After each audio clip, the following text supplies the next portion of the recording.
هوکمون دو سول ره هست. سیم اول برابر با سی انگلیسی در تیونر کوب شده.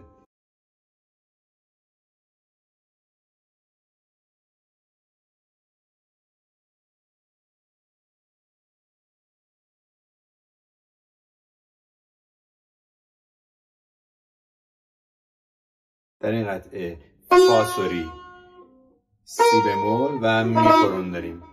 لا انگشت اول میگیم لا سی دو راب راست، سی اشاره به لا میکنه، دو بم دو بم دو سی دو راب اشاره به لا میکنه. سی انگشت اول سی دو بم دو سی انگشت اول سی دو ره بم ره دو بم دو سی بم سی لا بم لا سول بم لا سی بم دو سی بم لا سی لا سی لا سی سول اشاره به لا میکنه، سول به سول میشینه.